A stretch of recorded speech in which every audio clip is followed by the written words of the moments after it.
Cordial saludo, ingeniera o ingeniera. Bienvenidos a tu canal de diseño de estructuras de confianza.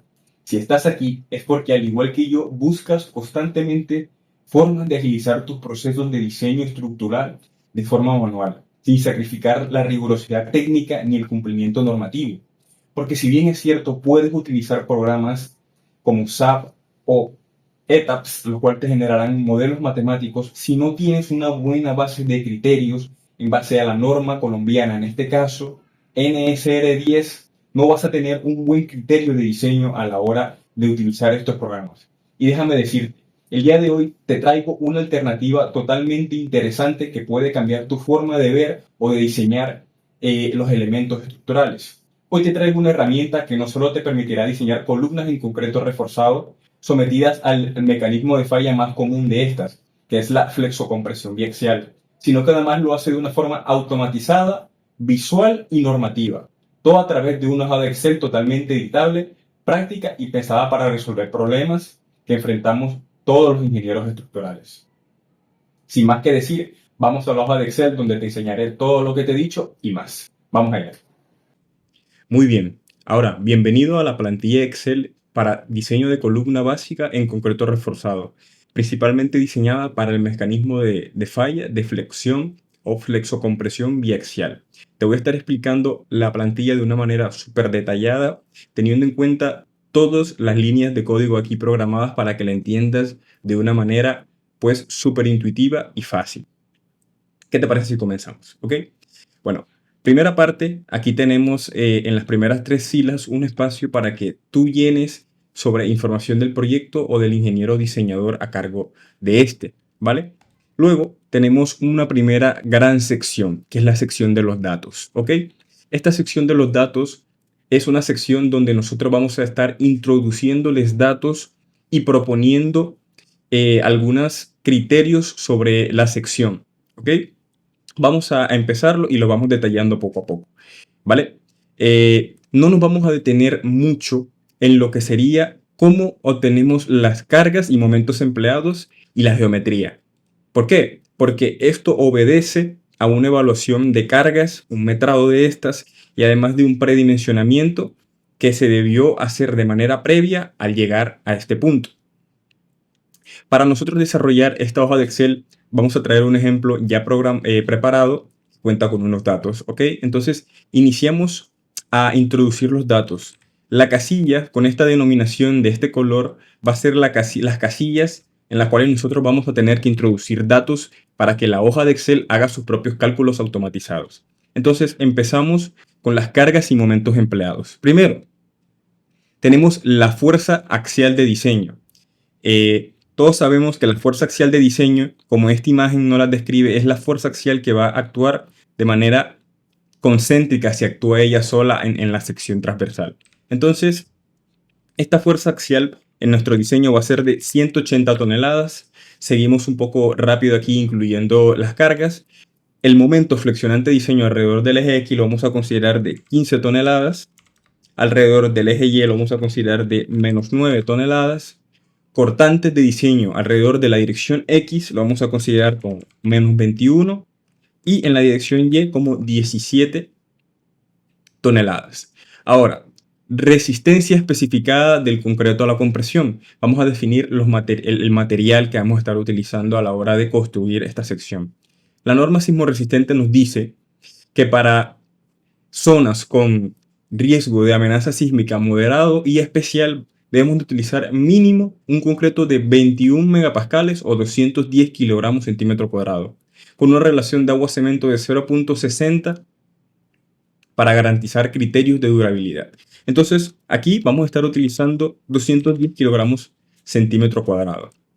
El tamaño máximo del agregado vamos a seleccionarlo, en este caso va a ser de 3/4.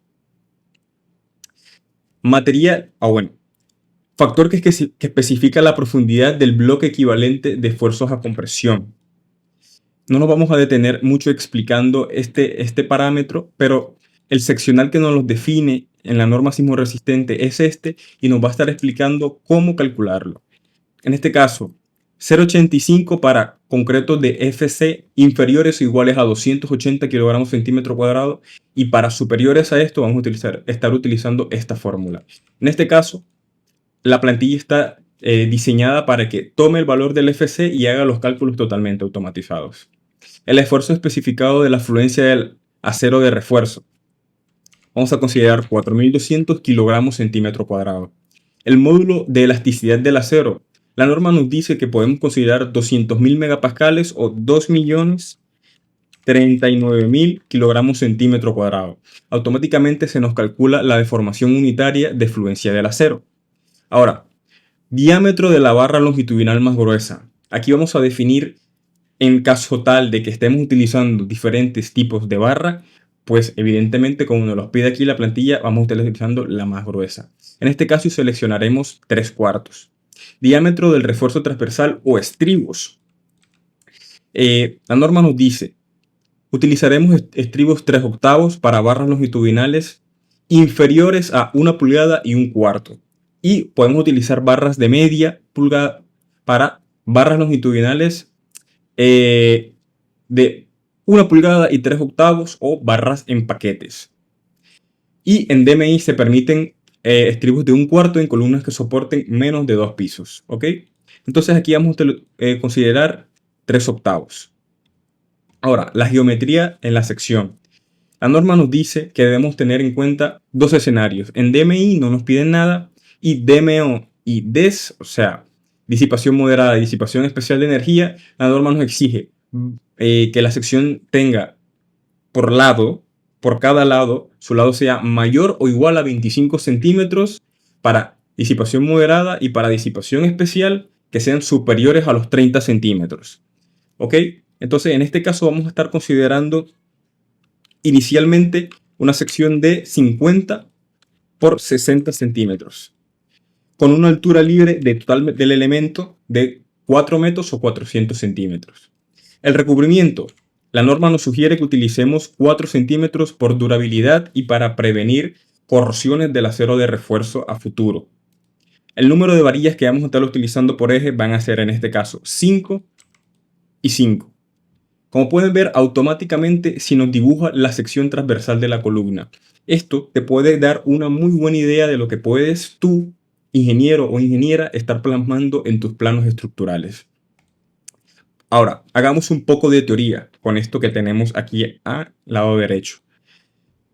Este cuadrito que está aquí nos define los escenarios que pueden sufrir las columnas cortas al momento de ser diseñadas. Entonces, nos plantea escenario como que solamente se nos genera carga axial grande, y este escenario nos provoca un escenario de falla del concreto por aplastamiento. Simplemente por la carga axial que le llega a la columna, este va a ser su mecanismo de falla, ya que no existe momento alrededor de ninguno de sus ejes. También existe carga axial grande y un momento pequeño, pero toda la sección transversal está con presión y la falla ocurre por aplastamiento del concreto.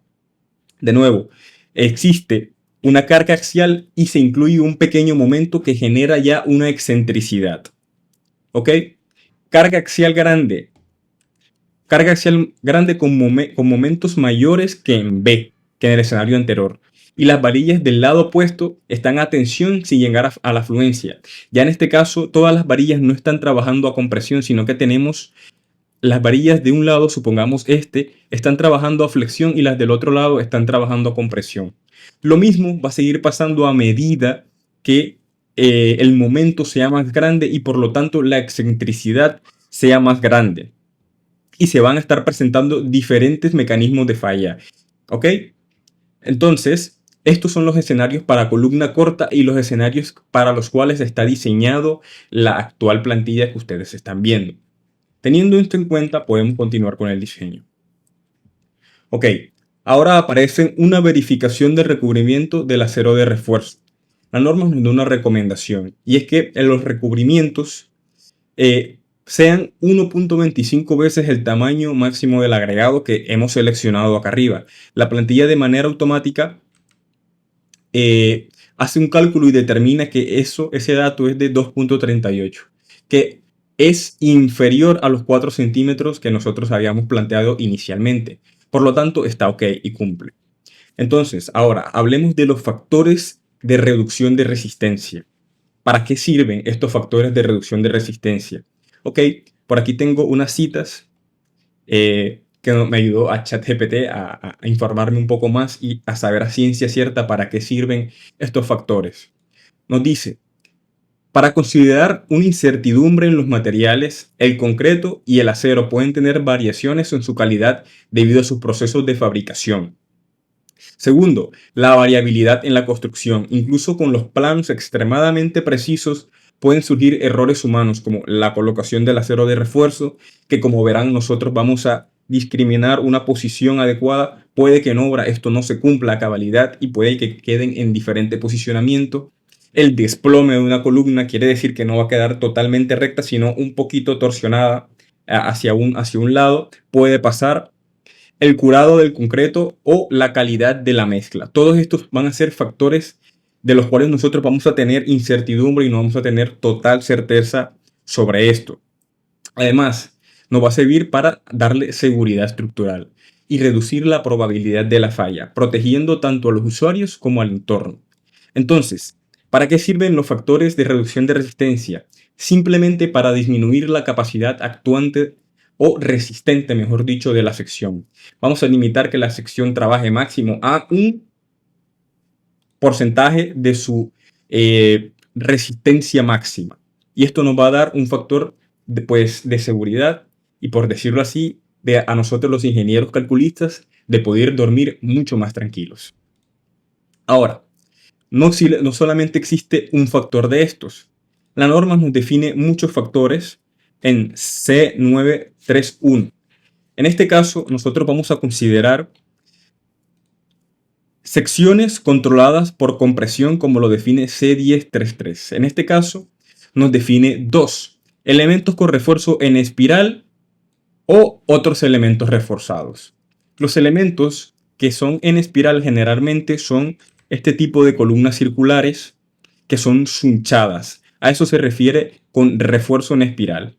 Este sunchamiento, este refuerzo especial que se le da especialmente a las columnas circulares. En este caso nosotros vamos a estar trabajando con estribos tradicionales cerrados a cierto espaciamiento. Por lo tanto, vamos a estar utilizando el phi o coeficiente de reducción de resistencia de 0.65 que aparece aquí. Cortante y flexión, lo mismo, seleccionaríamos el phi de cortante y torsión que está por aquí. Y lo mismo para aplastamiento del concreto, ¿vale? Ahora, seguimos. Peralte efectivo. El peralte efectivo simplemente va a ser calculando cada una de los lados de la columna, vamos a restarle el recubrimiento efectivo.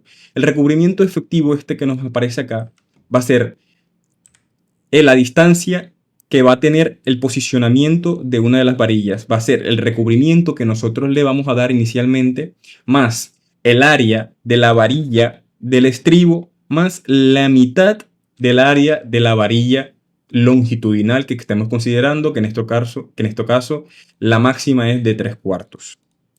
Entonces, seguimos. Calculamos el área bruta del concreto. El área bruta del concreto simplemente es base por altura y obtenemos el área bruta. La norma nos dice que se deben de cumplir ciertos requisitos, donde esta relación se debe cumplir. Que la carga axial última actuante en la sección debe ser superior a la relación que tenemos aquí entre la resistencia del concreto y el área bruta. Entonces vemos que se cumple de una manera satisfactoria. Tenemos 63 toneladas versus las 180 que añadimos aquí al inicio. De la misma manera seleccionamos B mínima y B máxima como nos lo define la norma. Sí, como la menor entre las dimensiones que añadimos al inicio y la máxima de estas. Esa relación debe ser inferior a 4. ¿Por qué? Porque así nos los pide la norma. Y las B's, o sea, el lado mínimo, como ya se los había dicho, para cada zona, en este caso disipación moderada, va a ser un mínimo de 25 centímetros a considerar. ¿Para qué nos sirve este primer chequeo? Bueno, la norma nos dice, se puede interpretar que cuando no se cumpla la condición aquí evaluada, se debe despreciar la carga PU y considerar únicamente flexión biaxial, o sea, los momentos actuantes en la sección transversal. Ahora, aquí llegamos a la sección de refuerzo longitudinal mínimo y máximo. ¿Cómo llenamos esta tabla? Ustedes se estarán preguntando, ¿vale? Entonces, primeramente nosotros debemos de traernos la sección transversal aquí, ¿vale? Entonces, lo que nos va lo que vamos a hacer aquí es posicionar o darle el posicionamiento teórico y numérico en los cuales deberá quedar el acero de refuerzo, ¿sí? Como nosotros lo queremos implementar de manera teórica en la sección. Entonces, si analizamos la dirección X, o sea, en este sentido, vamos a tener que analizar las alturas de las varillas. Quiero decir, vamos a tener que posicionar en la tabla esta altura de esta fila de varillas, esta altura de esta fila de varillas, esta, la siguiente y la siguiente. Como pueden ver aquí en la tablita ya está programado de manera automática y esos espaciamientos, esas posiciones. Entonces, nosotros debemos simplemente añadir la cantidad de varillas que hay en este punto y el calibre o el diámetro de la sección, ¿ok? De la misma manera, para analizarlo en la dirección Y, el momento alrededor del eje Y que se produce, vamos a estar analizando entonces los posicionamientos en X. ¿Sí? Entonces, analizaríamos la sección en este sentido. Le daríamos el posicionamiento de las varillas que vienen en esta dirección, en esta y así. ¿Ok? Entonces, vamos a iniciar con el posicionamiento. La primera fila de yes sería pues esta. Vamos a hacer el ejemplo con esta, ¿ok? Entonces, vamos a considerar que las dos varillas de los extremos van a ser varillas de 3/4. Entonces, vamos a considerar dos varillas de 3/4 y las varillas internas, estas de aquí, las vamos a considerar varillas de 5/8. Entonces, ponemos 3 varillas 5/8. Y como puedes ver, automáticamente se calcula el área de acero que estamos nosotros proponiendo en esta fila exactamente. Y calculamos el área de acero por la distancia que estamos proponiendo aquí, ¿ok? Esto nos va a servir para más adelante hallar el centroide plástico de la sección, que más adelante vamos a estar definiendo qué es este y para qué nos sirve. Ok, seguimos con la siguiente hilera. En este caso solo vamos a tener dos varillas 5/8. ¿Sí? Que serían estas dos. Va a ser la última vez que dibuje esto para ahorrar un poco de tiempo, ¿sí? Estas dos vamos a considerar como dos varillas 5/8. La siguiente también van a ser dos varillas 5/8. La siguiente también van a ser dos varillas 5/8. Y las de arriba del todo van a ser 2 3/4 y 3 5/8, tal y como fue en la fila de arriba. Ahora, analizándolo en la fila de Y, en este sentido, vamos a considerar de la misma manera estas que ya hayamos dicho que eran 3/4 y estas internas que van a ser 5/8. Entonces, tenemos 2 3/4 y 3 varillas 5/8. Seguimos añadiendo varillas, que en este caso tendríamos 2 varillas 5/8, 2 varillas 5/8, 2 varillas 5/8 y 2 3/4 y 3 5/8. Ok. Recomendación: siempre te tienen que coincidir estas dos áreas de acero. Si no, te recomiendo que vuelvas a la tabla y que veas que estás haciendo mal, porque siempre te tienen que coincidir. Ok, entonces ahora vamos a... pequeña aclaración. Esta tabla está diseñada para que cuando le des aquí puedas añadir más filas de manera automática y poder añadir más varillas en cada dirección, con el objetivo de que puedas seguir añadiendo y teniendo en cuenta muchas más varillas, no simplemente con el número que tenemos aquí, ¿vale? Entonces vamos a dejar simplemente las que estamos necesitando en este momento. Cálculo de cuantía de diseño. El cálculo de la cuantía de diseño simplemente va a ser el área de acero que acabamos de proponer nosotros en esta sección, eso dividido entre la base por la altura, o el área bruta como lo definimos ahorita. ¿Ok? La norma nos dice que eso tiene que estar entre el 1% y el 4% para estructuras con capacidad de disipación de energía, DMO o DES. Entonces, como vemos aquí estamos teniendo una cuantía del 0.012 o del 1,2%. Entonces, cumpliría. Cálculo del centro de gravedad. El cálculo del centro de gravedad es simplemente el centro geométrico de la sección, que obedece al centro de masa de esta. Simplemente dividir cada una de las longitudes o de las caras de la sección en la mitad. Cálculo del centroide plástico. El centroide plástico nos dice la literatura que es el punto de la sección transversal de la columna a través del cual la carga resultante que nosotros propusimos al inicio del video debe pasar para producir la deformación uniforme en el caso de falla que también ya tuvimos en cuenta al inicio del video. Representa la posición de la fuerza resultante producida por el acero y el concreto, ¿ok? Entonces se calcula tal y como está aquí en esta fórmula y todo, como ya se habrán dado cuenta en esta plantilla, está automatizado, ¿ok? Resistencia a flexocompresión, ¿ok? Vamos a hacer un poco de literatura. El libro de McCormack nos dice que todas las columnas están sometidas a flexión y a fuerzas axiales. Depende en qué medida, depende del caso y depende del proyecto.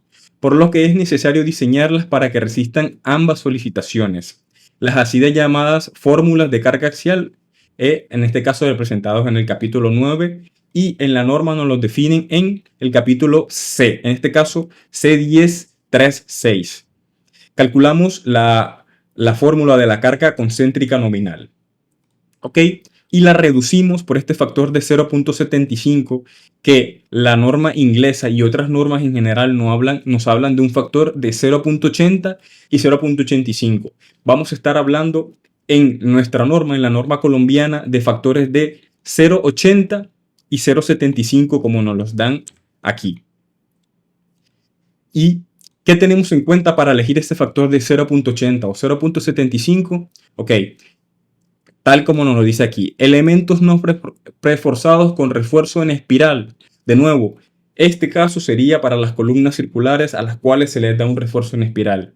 Y para elementos no preforzados con estribos, que sería nuestro caso al momento de diseñar una columna cuadrada o rectangular, sería 0.75, ¿ok? Entonces, vamos a hacer esta reducción y la carga concéntrica nominal reducida, ¿ok? Entonces, la carga final que vamos a tener que considerar para el diseño de la sección, lo que va a resistir realmente va a ser esta última, que va a ser reducida por dos motivos. Por la incertidumbre de la cual le hablaba al principio de los factores de reducción de resistencia debido a todos los parámetros que te mencioné, que en este caso sería multiplicándola por 0.65, como ves aquí, y este factor de 0.75, que se da por ciertas incertidumbres que también se tienen, pues a ese diseño de estribo que le vamos a estar dando a la sección, ese apoyo transversal que se le brinda a la sección de la columna. Seguimos con el diagrama de interacción en dirección X y en dirección Y. Lo analizamos en ambas direcciones porque tenemos evidentemente momentos en ambas direcciones, ¿ok? No nos vamos a detener de nuevo mucho en cómo desarrollamos y en cómo hacemos el diagrama de interacción porque lo vamos a destinar totalmente a otro video. Simplemente quiero que sepas que los diagramas de interacción están programados de forma automática para que no tengas que preocuparte por esto. Simplemente vamos a utilizarlos y te voy a enseñar ahora cómo, ¿ok? Vamos a obtener los valores de phi mx, phi my, pnx y pny. ¿Cómo los obtenemos? Bueno, primeramente vamos a situarnos por aquí. Y este puntico azul representa el par de carga axial y momento en el sentido X, porque estamos analizando en el sentido X, que introdujimos al inicio. Ese punto representa el par, momento y carga axial, ¿ok? Entonces, como vemos, está dentro de este perímetro verde, que es el perímetro resistente reducido por los coeficientes que te estaba mencionando anteriormente. Por ello, el par de esfuerzos que tenemos aquí cumple y está dentro de la capacidad resistente de la sección. Ese es uno de los primeros análisis que debemos hacer. Ahora, vamos a tener los valores de phi mx. Trazamos una línea horizontal que atraviese por el punto y choque con este perímetro verde. Y de ahí bajamos. El resultado que nos dé aquí, que obtengamos aquí, va a ser el resultado que vamos a poner en phi mx. En este caso va a ser de 44, 47 más o menos. ¿Aló? ¿Y qué resultado, qué vamos a poner en phi en PNX? ¿Vale? Entonces utilizamos esta línea recta de buscador para hacer que coincida el buscador con el perímetro exterior. ¿Vale? Aquí ya decimos que coincida y vemos que obtenemos 42 y 504. Este segundo número es el que vamos a estar considerando aquí. 504, lo siento. Lo mismo vamos a hacer para el diagrama de interacción en YES. ¿Vale? Trazamos hacia aquí y bajamos. Y nos dan más o menos 40. Utilizaremos 40. ¿Sí? 40. Lo mismo, haremos que la línea azul concuerde con... Uy, me pasé mucho. Con el perímetro azul de la parte de afuera. Y... Ok, aquí tenemos 27 y 540. Estaremos utilizando 540. Vale. Ahora, el índice biaxial e índice de capacidad. Utilizaremos la ecuación de Bressler.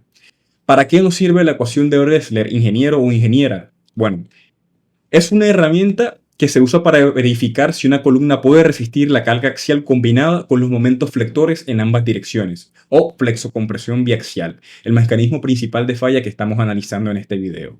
En lugar de analizar una superficie 3D compleja, como nos las muestran, por ejemplo, los modelos matemáticos, como en SAP 2000 o en ETAPS, tenemos un modelo en 2D, la cual que se nos simplifica bastante de analizar, como puedes ver aquí.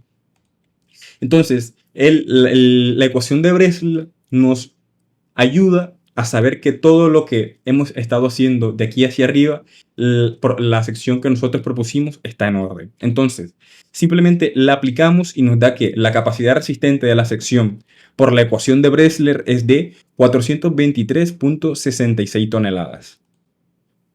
Habrán visto un pequeño corte aquí en el video, pero tenía que solucionar un asunto bien importante de aquí de la plantilla.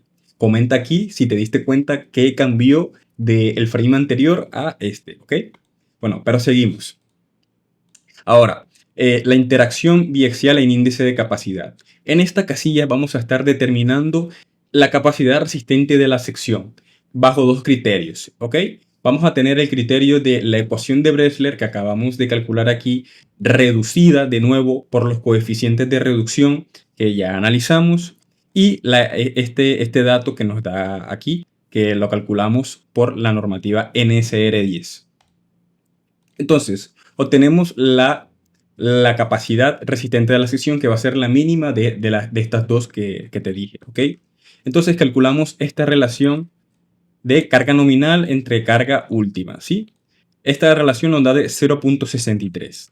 Esta relación nos sirve a la vez para seleccionar qué ecuación vamos a estar utilizando, ¿sí? Para verificar la resistencia de diseño, ¿ok? En este caso nos da 0.63, lo cual es mayor o igual a 0.1. Entonces utilizamos esta relación que se nos genera acá. De igual manera, la plantilla ya está totalmente automatizada para que, dependiendo lo que dé, haga los cálculos respectivos, ¿ok? Entonces, la resistencia nos da que la sección está trabajando más o menos a un 65% de su capacidad máxima. O sea, inferior a la unidad, como nos lo describe esta celda aquí de inmediato al lado, la sección cumple. ¿Qué nos dice esta nota que tengo aquí? Por cierto, inciso, todas las celdas que ustedes vean que tengan es una celdita aquí roja, un triangulito rojo, es una celda que tiene una nota y muy probablemente esté citada en la normativa sismorresistente o alguna normativa extra que esté por ahí. Bueno, nos dicen que se nos permite llevar esto a máximo 1.05 para cuando se hagan revisiones. ¿Qué revisiones? Bueno, se nos dice que altas cargas axiales limitan la capacidad de deformación de la columna. Con una relación de que la carga axial sea inferior a 0.3 veces el FC por el área bruta del concreto, el valor es cercano a la falla balanceada y tiene un buen desempeño, ¿ok? Entonces nos dice que si se cumplen estas recomendaciones, podemos llevar este valor a 1.05, pero yo nunca lo recomiendo en general. Es mejor que siempre trabajes tus secciones muy sobradas, ¿sí? O al menos que por criterio económico necesites diseñar columnas que estén requeridas, pero que aún así necesiten ser seguras. En este caso nos da 0.65. Es una columna que está no muy requerida. Es una columna que no va a fallar muy fácilmente bajo las condiciones que le estamos dando. Ahora, refuerzo transversal, fuerza cortante y restricciones contra el pandeo. ¿Vale? Vamos a pasar primeramente a estas dos celdas. ¿Cómo las utilizamos? Bueno, primero nos vamos a volver a este dibujo y vamos a contar cuántas varillas tenemos. En esta primera hilera tenemos 5, en esta de abajo tenemos otras 5, serían 10, 12, 14, 16 varillas, ¿vale? Entonces venimos por aquí abajo y vamos a seleccionar 16 varillas. Y se nos va a dar, la plantilla nos va a estar proponiendo una disposición de estribos recomendada. Tú, ingeniero o ingeniera, puedes realizar otra disposición distinta, pero la plantilla ya te propone una disposición lógica a la cantidad de varillas que tienes tú utilizando en este momento, ¿vale? Ahora, veamos datos del estribo. El estribo, como ya habíamos analizado antes, es un estribo 3/8. Aquí tienen su diámetro, su área. Y vamos a proponer aquí la varilla barra longitudinal más delgada que estemos utilizando, ¿ok? En este caso, como ya lo dijimos, es una barra 5/8, ¿sí? Porque tenemos barras, recuerden, de 3/4 y 5/8, ¿vale? Y ahora, restricciones contra el pandeo. ¿Cómo vamos a restringir la sección transversal de la columna en su altura contra el pandeo? Contra esto que la obliga a deformarse. Si esta es la columna, una columna recta, el pandeo es esta deformación que le provoca así. Entonces, esto lo vamos a evitar brindándole un espaciamiento de los estribos, ¿sí? Entonces, bajo estas relaciones que la norma nos sugiere, vamos a seleccionar la mínima de estas tres. Y con la mínima de estas tres vamos a estar garantizando que ese pandeo no se esté produciendo en nuestra sección transversal. Aquí traigo esta grafiquita para que entendamos lo importante del refuerzo transversal en nuestras secciones, ¿sí? Y para que observemos por qué el refuerzo en espiral o sunchado de las secciones circulares es mejor o tiene menos incertidumbre que los estribos. Aquí nos dice que la presencia de estribos con la separación adecuadas al confinar el concreto aumenta la ductilidad del elemento. La ductilidad es esta capacidad que tiene la sección de la columna de deformarse y de volver a su estado inicial sin sufrir daños, o sea, sin superar el rango plástico. Y con ella la absorción y disipación de energía, ¿vale? Entonces, como vemos aquí en estos diferentes gráficos, vemos que el concreto solo tiene mucho menos resistencia que si se le agrega el acero. Pero es que el sunchado o el refuerzo en espiral tiene mucho mejor comportamiento, ¿ok? Entonces es algo a tener en cuenta. Seguimos. Fuerza cortante en dirección X. Aquí vamos a proponer un número de ramas. ¿Qué es una rama? Me preguntarás. Bueno, analicemos simplemente el estribo perimetral de afuera. Vamos a ponerle un colorcito rojo para que se vea mucho mejor, ¿ok? El estribo perimetral de afuera. Si consideramos solo la dirección X, vamos a tener que tenemos dos ramas. ¿Por qué dos ramas? Vamos a tener, perdón, vamos a poner un colorcito azul. Tenemos esta rama y esta rama. Ojo, solo estamos considerando el estribo perimetral. Solo estamos considerando el estribo perimetral. En este caso, recuerda que al brindarle un estribo adicional o varios estribos adicionales, puedes aumentar el número de ramas que puedes estar considerando aquí. Y eso te va a aumentar la capacidad resistente al cortante de la sección. En este caso vamos a estar utilizando para el cálculo solo 2 ramas, para efectos de que nos den valores acordes y espaciamientos acordes, como los vas a estar viendo aquí adelante, ¿vale? Sigamos. Entonces, calculamos la cuantía. Como ya sabemos, como ya lo habíamos mirado antes, es de más o menos del 1.2%. Ahora, la norma nos dice que existe una limitación para la fuerza cortante de diseño, y es que se debe de cumplir lo siguiente, que la fuerza cortante que nosotros proponemos al inicio debe ser menor que esta fuerza que nosotros que nosotros calculamos aquí según la normativa sismoresistente NSR10. Debe ser menor para que no se produzcan fallas acortantes. Nunca queremos que falle la sección acortante, ¿sí? Porque puede ser una falla que desplome la sección por completo. Entonces se hace esta verificación y vemos que cumple satisfactoriamente. ¿Vale? Bajamos por aquí. ¿Sí? Bueno, ahora, la normativa NSR10 nos da varios seccionales seguidos, ahí los podemos revisar uno a uno, para calcular la fuerza cortante que va a resistir la sección, simplemente el concreto. ¿Ok? Entonces, hacemos todos estos cálculos, todas estas relaciones que se generan aquí y podemos obtener la fuerza cortante que resiste el concreto obteniendo la mínima de todas estas. ¿Ok? La mínima. Tenemos que es de 22.8 toneladas, ¿vale? Ahora, fuerza cortante que sume el acero. Vamos a analizarlo paso a paso. Primero, por aquí tenemos la fuerza, la fuerza actuante, ¿sí? Amplificada. En este caso, si dividimos por el coeficiente de reducción, se va a amplificar la fuerza, ¿vale? Entonces, para la dirección X era de 21. Entre el coeficiente de reducción se nos va a 28 toneladas. Amplifica la fuerza, de nuevo, para tener un factor de seguridad. Saber que la columna va a resistir aún más fuerza cortante de la que realmente le está llegando. ¿Ok? Es un criterio de seguridad. Eso nos da de 28 toneladas. Ahora, vamos a calcular mediante esta ecuación la resistencia nominal al cortante. ¿Sí? La resistencia nominal al cortante del acero.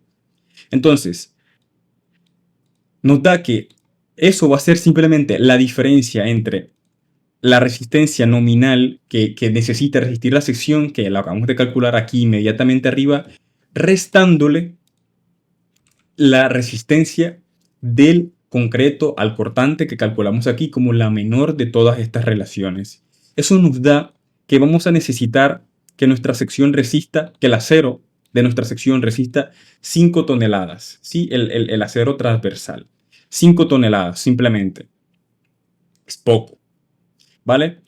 Y ahora nos dan esta relación de aquí, que nos sirve para calcular cuál es la resistencia al cortante total del acero transversal que proveímos. ¿Sí? Eso sería el área de la varilla por el FY, el esfuerzo de fluencia, por el peralte efectivo en D, entre la separación. Nosotros ya tenemos el valor del esfuerzo del acero que necesitamos que ese acero transversal soporte. Entonces podemos despejar la separación de toda esta fórmula y obtener la separación necesaria para que el acero transversal soporte las 5 toneladas que anteriormente calculamos aquí. ¿Sí? Vale, aquí. Entonces esa relación nos da que necesitamos 51 centímetros entre estribo y estribo para que nos soporte las 5 toneladas, que de nuevo es poco, ya lo sé, es poco. Pero para efectos de cálculo vamos a considerarlo así. En caso de que, por ejemplo, fueran 30 toneladas que tuviera que soportar el acero, ya vemos que necesitaríamos un espaciamiento de 10 centímetros. Y de nuevo, si tuviéramos 30 toneladas, para explicar algo aquí, y por ejemplo aumentamos el número de ramas a 4 ramas, veremos que también aporta en la cantidad de ramas que coloquemos en ese sentido y se nos iría a 18 centímetros. ¿Vale? Vamos a dejarlo como lo teníamos antes y sigamos con el cálculo. Aquí, ok. Ahora, aquí se generan otras relaciones para considerar el espaciamiento, ¿sí? Entonces ya no simplemente estos 51 centímetros que tenemos que considerar, sino estas relaciones también. Y estas relaciones nos generan un segundo espaciamiento a considerar. ¿Cuál espaciamiento vamos a considerar? ¿Vale? Entonces, la norma aquí nos hace dos sugerencias. El mínimo entre el espaciamiento 1 de 51 centímetros y el de 22,05 si se cumple esta relación. Y si se cumple la relación de abajo, vamos a tener el SP. El SP que calculamos por acá arriba, esta separación de 20,85 centímetros. ¿Vale? En este caso, todas estas celdas ya están automatizadas de manera que no tienes que hacer nada. ¿Vale? Entonces, solamente son datos a tener en cuenta. Hacemos exactamente lo mismo para la dirección en Y. Vamos a saltárnoslas porque ya analizamos anteriormente tal cual. Todas las fórmulas son las mismas. Y vamos a tener la separación de estribos en zonas centrales, zonas de confinamiento. Vamos a definir la longitud de la zona de confinamiento y los espaciamientos de los estribos en todo. ¿Vale? Vamos a considerar requisitos de ductilidad. Sí, estamos diseñando en este ejemplo para disipación moderada de energía. Entonces, seleccionamos simplemente aquí DMO. Podemos considerar 10 o DMI. En este caso va a ser DMO. Cambian algunos valores aquí de forma interna. Entonces, en DMO, ¿qué debemos calcular para considerar la zona o longitud de confinamiento? ¿Vale? La luz libre entre 6, el mayor de VIH, o sea, altura y base de la sección transversal, o 50 y 45 centímetros para DMO y DES, respectivamente. Seleccionamos la mayor de estas tres y seguimos con el cálculo. Esa va a ser nuestra LO, nuestra zona de confinamiento. Esta zona que está más o menos por aquí, ¿vale? Esta zona. Ya aquí van a ir los estribos. Ahora, llegan 4 vigas al elemento. Te estamos preguntando con esta plantilla. Tú debes definir si sí o si no. Entonces, si llegan 4 vigas al elemento, según la norma, tienes la posibilidad de poner el primer estribo a 7,5 centímetros y no a 5, como te obliga casi siempre, ¿ok? Entonces, esto ya está a criterio del diseñador. Aquí está la cita de la norma que te lo permite. Entonces, esto está simplemente a criterio del diseñador. ¿Sí? Sigamos. Dentro de la zona de confinamiento que acabamos de calcular aquí arriba, se debe de cumplir estas recomendaciones, ¿vale? Entonces, simplemente calculamos la menor de estas y tenemos el espaciamiento que va a existir dentro de la zona de confinamiento. Evidentemente, un maestro o de obra o un oficial o un albañil no va a medir 66,67 centímetros para colocar la longitud de confinamiento. Redondearemos por encima, no sé, tal vez 68 o 70 centímetros. Lo mismo aquí, tal vez 12,5, en este caso redondeamos hacia abajo, 12,5 centímetros de espaciamiento. Y en la zona central, fuera de la zona confinada, se deben de cumplir estas recomendaciones. De nuevo, dependiendo si es DMO, DES o DMI, esto cambiará un poco, ¿vale? En este caso tenemos que en esa zona va a ser de 22,05 centímetros. Y en la zona del nudo es la zona donde concurre la columna y la viga, vamos a tener un espaciamiento diferente. En este caso, la norma nos sugiere que sea de 15 centímetros, menor o igual a 15 centímetros. Consideraremos 15, ¿vale? La verificación o índices de capacidad. Finalmente, aquí hacemos unas verificaciones y unas relaciones que te van a estar diciendo, hey, la columna está cumpliendo y está sobrada, como pueden ver aquí. Está haciendo el valor inferior a la unidad.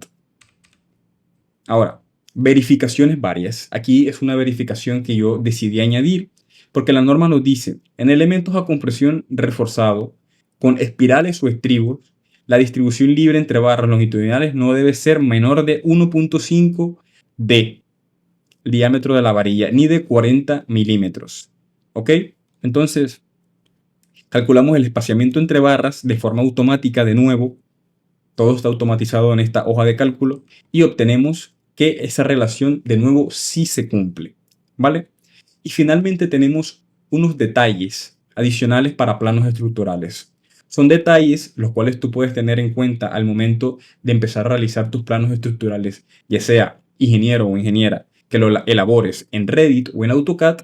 Los puedes tener perfectamente en cuenta para tener, por ejemplo, en cuenta los dobleces que deben de tenerse en cuenta para las conexiones con columnas superiores, los empalmes de las varillas, la reducción en columnas mayores a 8 centímetros y menores a esta, ganchos y diámetros mínimos de doblamiento para el refuerzo longitudinal, gancho estándar para los estribos. Sí, simplemente cositas que puedes tener en cuenta al momento de estar realizando tus planos estructurales. Y eso sería todo. Recuerda que si te gustó el video puedes suscribirte, dejar un comentario o darle like.